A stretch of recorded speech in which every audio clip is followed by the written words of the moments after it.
الحمدللہ رب العالمین والصلاة والسلام علی اشرف الانبیاء والمرسلین وعلی آلہ واصحابہ اجمعین۔ قال اللہ تعالی وتبارک فی شان حبیبہ مخبرا وآمرا ان اللہ وملائکتہ یصلون علی النبی یا ایہا الذین آمنوا صلوا علیہ وسلموا تسلیما۔ الصلاۃ والسلام علیک یا رسول اللہ وعلی آلک و اصحابک یا محبوب رب العالمین۔ تمام حمد و ثنا، تعریف و توصیف اللہ جل مجدہ الکریم کی ذات بابرکات کے لیے، جو خالق کائنات بھی ہے اور مالک شش جہات بھی۔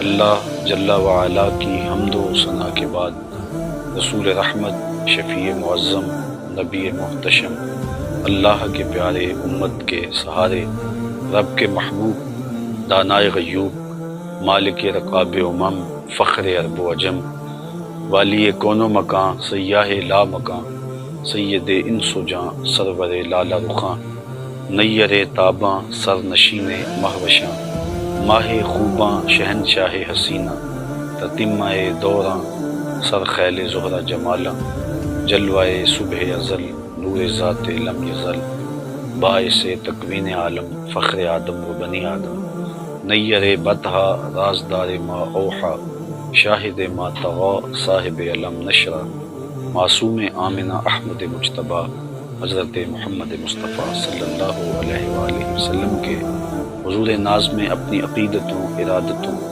اور محبتوں کا خراج پیش کرنے کے بعد، علی مرتبت محتشم سامعین، السلام علیکم ورحمۃ اللہ وبرکاتہ۔ آج مولا کائنات سیدنا علی المرتضیٰ رضی اللہ تعالی عنہ کے تذکرہ نور پر مشتمل چند باتیں آپ کے گوش گزار کرنا چاہوں گا۔ اللہ تعالی مجھے حق کہنے کی توفیق سے مالا مال کرے اور ہماری اس کاوش کو اپنی بارگاہ میں مستجاب کرے۔ حضرت سیدنا علی المرتضیٰ رضی اللہ تعالیٰ عنہ رسول کریم صلی اللہ علیہ وآلہ وسلم کے چچا زاد بھائی تھے، اور جب حضور نے اعلان نبوت کیا تو وہ خوش نصیب لوگ جنہوں نے سب سے پہلے حضور کی دعوت پہ لبیک کہا اور حضور کی نصرت، اعانت اور مدد کے لیے پوری قوت کے ساتھ کھڑے ہوئے، ان میں حضرت سیدنا علی المرتضیٰ رضی اللہ تعالیٰ عنہ کا نمایاں نام ہے۔ اور آپ نے حضور علیہ الصلاۃ والسلام کے لیے اپنا سب کچھ قربان کرنے کا جو عزم کیا، پہلے دن سے ہمیشہ اس پر کھڑے رہے اور پوری قوت کے ساتھ اسلام کی سربلندی کے لیے، دین اسلام کے فروغ کے لیے مستعد اور فعال رہے۔ حضرت سیدنا علی المرتضیٰ رضی اللہ تعالی عنہ کا حضور کے ساتھ یہ تعلق کہ حضور کے چچا زاد بھائی تھے، لیکن یہ تعلق اور زیادہ پختہ ہو جاتا ہے جب حضور اپنی لاڈلی صاحبزادی حضرت سیدہ طیبہ طاہرہ حضرت سیدہ فاطمہ سلام اللہ علیہا کو سیدنا علی المرتضیٰ رضی اللہ تعالی عنہ کے عقد میں دے دیتے ہیں، اور پھر وہ قربت جو حضور کو حضرت مولا کائنات سے حاصل تھی اور زیادہ گہری ہو جاتی ہے۔ جب مدینہ المنورہ کی طرف ہجرت ہوئی تو حضور نے انصار کو اور مہاجرین کو ایک دوسرے کا بھائی بنا دیا۔ حضرت علی المرتضیٰ رضی اللہ تعالی عنہ کی باری آئی تو حضور نے انہیں اپنا بھائی قرار دیا۔ حضرت سیدنا علی المرتضیٰ کے مناقب، آپ کے فضائل پر مشتمل بہت احادیث ہیں جو کتب احادیث کے اندر موجود ہیں، لیکن حضور نبی رحمت صلی اللہ علیہ وآلہ وسلم نے حضرت علی المرتضیٰ کی محبت کو، آپ کے پیار کو پوری امت میں راسخ کرنے کے لیے ارشاد فرمایا۔ حضرت زید بن ارقم رضی اللہ تعالی عنہ سے مروی ہے، اور تھوڑے الفاظ کے فرق کے ساتھ یہ روایت دیگر اصحاب رسول سے بھی مروی ہے۔ تقریباً 30 اصحاب اس روایت کی شہادت دیتے ہیں کہ حضور علیہ الصلوۃ والسلام نے ارشاد فرمایا، من کنت مولاہ فعلی مولاہ، جس کا میں مولا ہوں اس کا علی مولا ہے۔ تو حضور نے حضرت علی المرتضیٰ رضی اللہ تعالی عنہ کی محبوبیت کے لیے، آپ کے پیار کے لیے لوگوں کو آمادہ کیا اور ان کی محبت لوگوں کے سینوں میں دلوں میں جاگزی کی۔ حضرت ام سلمہ رضی اللہ تعالیٰ عنہ سے مروی ہے، حضور نے ارشاد فرمایا لا یحب علیا منافق ولا یبغضہ مومن، علی سے منافق محبت نہیں کر سکتا اور مومن بغض نہیں رکھ سکتا۔ حضرت علی المرتضیٰ خود ارشاد فرماتے ہیں کہ اگر میں کسی مومن کی ناک پہ تلوار بھی مار دوں تو اس کے باوجود بھی وہ میرے ساتھ بغض نہیں رکھ سکتا، اور اگر کسی منافق کو میں خزانے بھی دے دوں تو وہ میرے ساتھ محبت نہیں رکھ سکتا۔ تو حضرت علی المرتضیٰ رضی اللہ تعالی عنہ کی محبت یقیناً ایمان کی علامت ہے اور آپ کا بغض نفاق کی علامت ہے۔ اس لیے اہل ایمان حضرت مولا کائنات سیدنا علی المرتضیٰ رضی اللہ تعالیٰ عنہ سے ہمیشہ محبت کرتے آئے ہیں، اور کیوں نہ ان سے محبت کی جائے کہ جن کی محبت رسول اللہ کی محبت ہے، جن کی محبت دین کی محبت ہے، جن کی محبت اللہ اور اس کے رسول کی محبت قرار دی گئی ہے۔ حضرت سیدنا علی المرتضیٰ رضی اللہ تعالی عنہ کو حضور نے ہر مومن کا ولی قرار دیا۔ حضرت عمران بن حسین رضی اللہ تعالیٰ عنہ سے مروی روایت میں آتا ہے، حضور نے ارشاد فرمایا کہ ان علی منی وانا منہ وہو ولی کل مومن، کہ بے شک علی مجھ سے ہے اور میں علی سے ہوں اور وہ ہر مومن کا ولی ہے۔ حضرت سیدنا علی المرتضیٰ رضی اللہ تعالی عنہ کو معیار حق ٹھہرایا، اور حضرت علی المرتضیٰ کے حوالے سے قیامت تک آنے والے جو فتنے تھے ان کا ذکر بھی کرتے ہوئے حضور نے فرمایا، خود حضرت مولا کائنات اس حدیث کے راوی ہیں، فرماتے ہیں ایک دن حضور نے مجھے دیکھا اور فرمایا کہ تیری مثال حضرت عیسیٰ کی ہے۔ حضرت عیسیٰ کے معاملے میں آ کے دو طرح کے لوگ برباد ہو گئے، کچھ لوگوں نے ان کے ساتھ بغض رکھا حتیٰ کہ ان کی ماں پہ تہمت لگائی، وہ بھی برباد ہو گئے، اور کچھ لوگوں نے ایسی محبت کی کہ ان کے بارے میں وہ کہہ دیا جو وہ نہیں تھے، انہیں ابن اللہ کہہ دیا، اللہ کا بیٹا کہہ دیا، تو وہ لوگ بھی برباد ہوئے۔ حضرت علی المرتضیٰ رضی اللہ تعالیٰ عنہ فرماتے ہیں میرے بارے حضور نے ارشاد فرمایا کہ تیرے معاملے میں آ کے بھی دو لوگ برباد ہوں گے، ایک محبت کر کے برباد ہوں گے، ایک بغض رکھ کے برباد ہوں گے۔ احباب ذی وقار، ہم نے دیکھنا ہے کہ ہم کہیں محبت میں گمراہ تو نہیں ہو رہے، اور یہ بھی ہم نے دیکھنا ہے کہ کہیں حضرت علی المرتضیٰ رضی اللہ تعالیٰ عنہ کے لیے دل کے کسی گوشے کے اندر کوئی بغض تو موجود نہیں ہے، حضرت مولا کائنات کا نام قلب کی تکلیف کا سبب تو نہیں ہے، اور یہ بھی دیکھنا ہے کہ ان کے ساتھ محبت کوئی اس طرح کا رنگ اختیار تو نہیں کر گئی کہ جن کی عظمتوں کے قصیدے زبان رسالت مآب صلی اللہ علیہ وسلم سے پڑھے گئے ہیں ہم ان کا بھی انکار کر دیں۔ تو حضرت سیدنا علی المرتضیٰ کی ذات کو معیار ٹھہرایا گیا۔ حضرت سیدنا علی المرتضیٰ رضی اللہ تعالیٰ عنہ کے حوالے سے حضور علیہ السلام کا روشن فرمان، انا دار الحکمت والی بابها، میں حکمت کا گھر ہوں اور علی اس کا دروازہ ہے۔ اور یہ بھی ارشاد فرمایا انا مدینۃ العلم والی بابها، میں علم کا شہر ہوں اور علی اس کا دروازہ ہے۔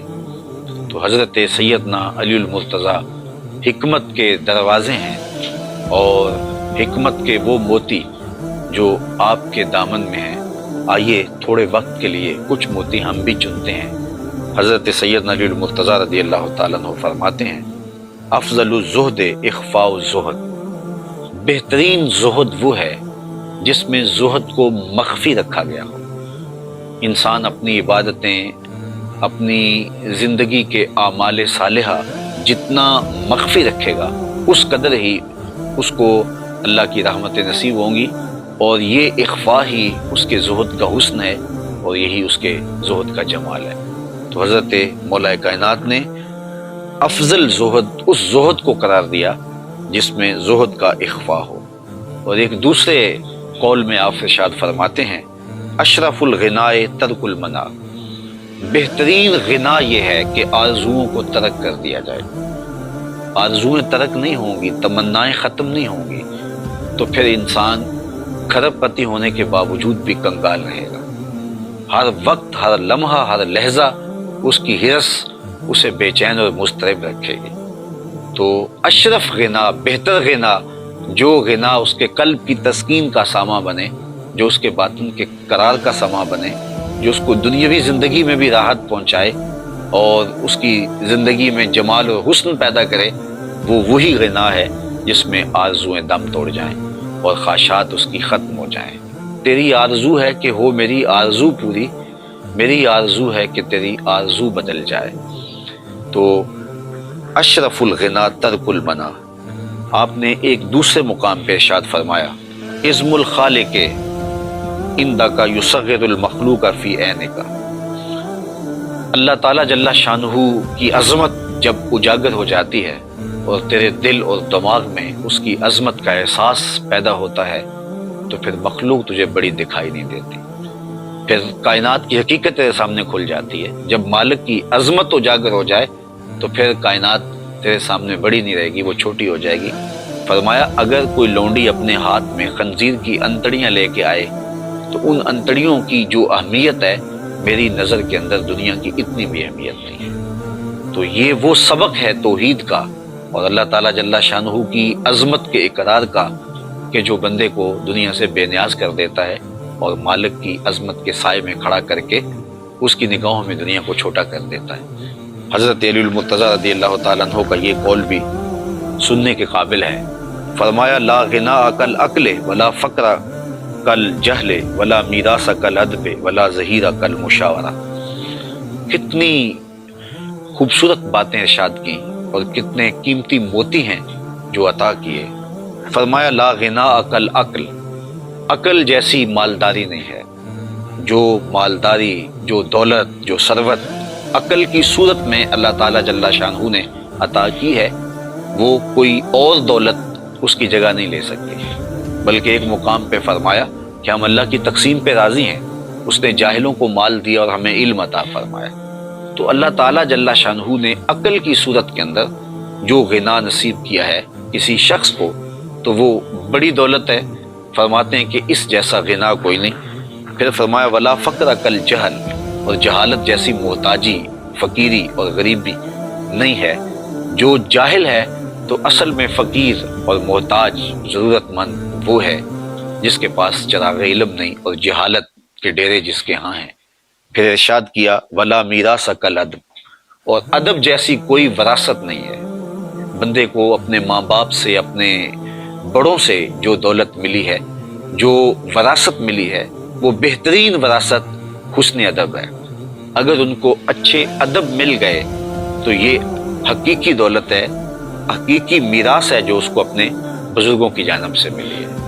اور اگر اس کو درہم و دینار بہت مل گئے، اس کو دنیا کی بڑی دولتیں مل گئیں، لیکن اس کو ادب کی دولت نہیں ملی تو اس کے پلے کچھ بھی نہیں ہے۔ تو بہترین میراث کسی کو جو نصیب ہوئی وہ ادب ہے۔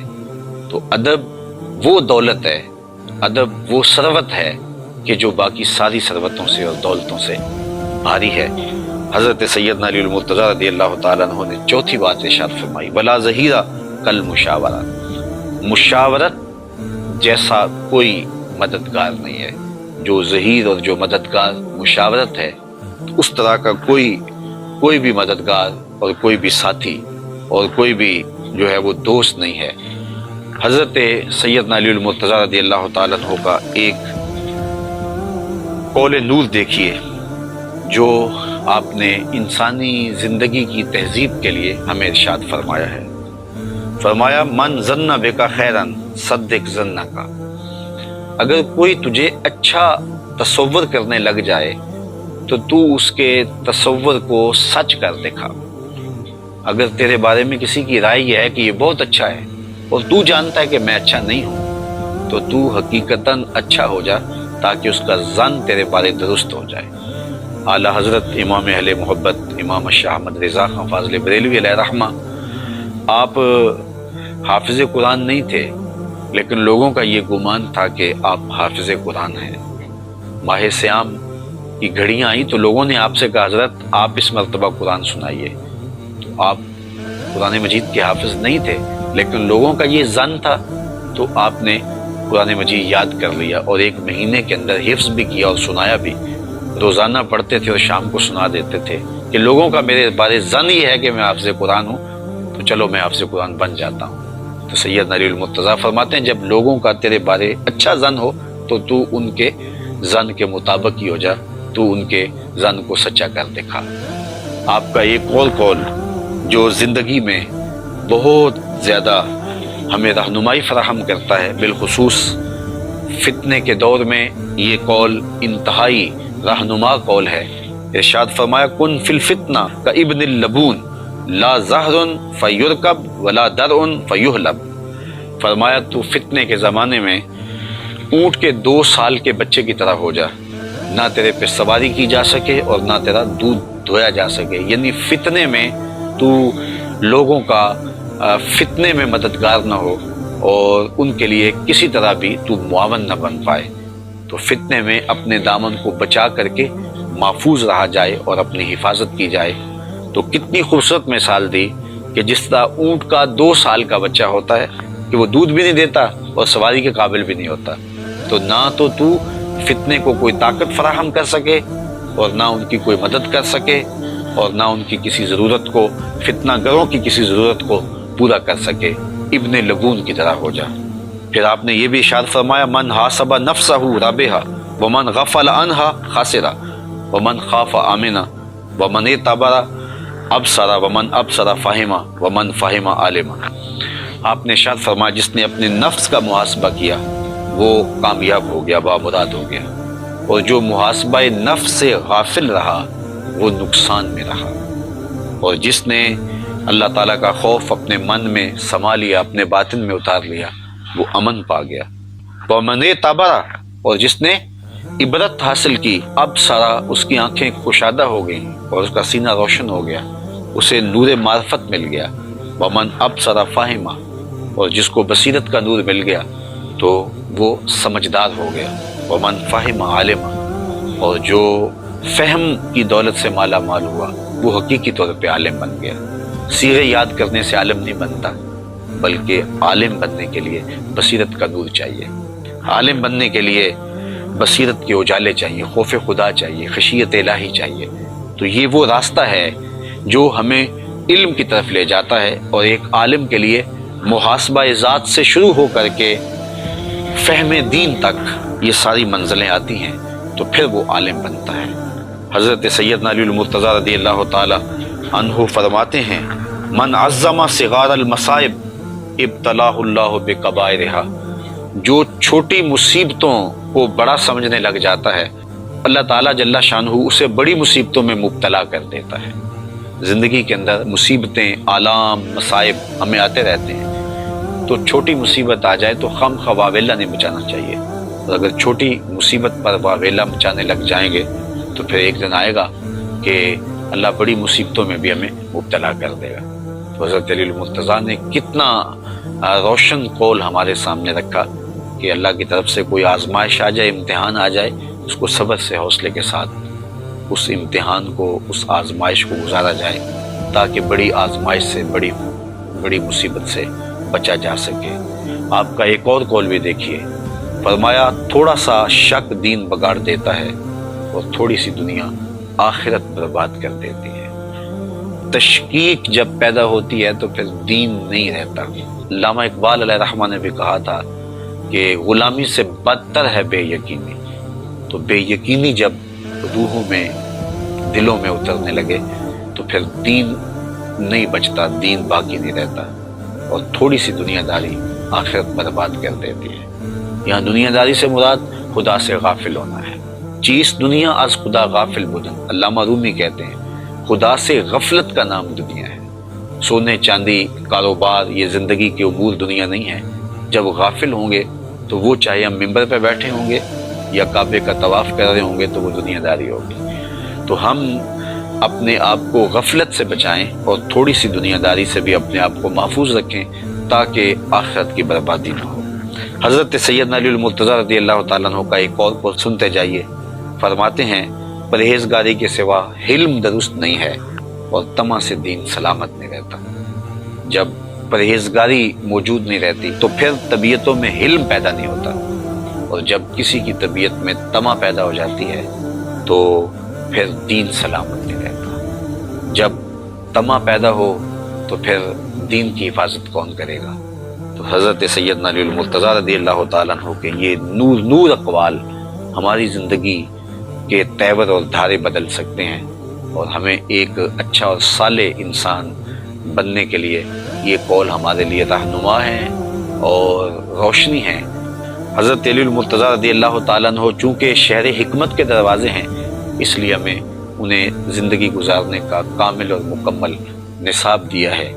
اس نصاب زندگی سے زندگی کا حسن کشید کیا جا سکتا ہے اور زندگی کی بہتریاں تلاش کی جا سکتی ہیں۔ اللہ ان کے نقوش پاک کی برکتیں روحوں میں اتار دے۔ وآخر دعوانا الحمدللہ۔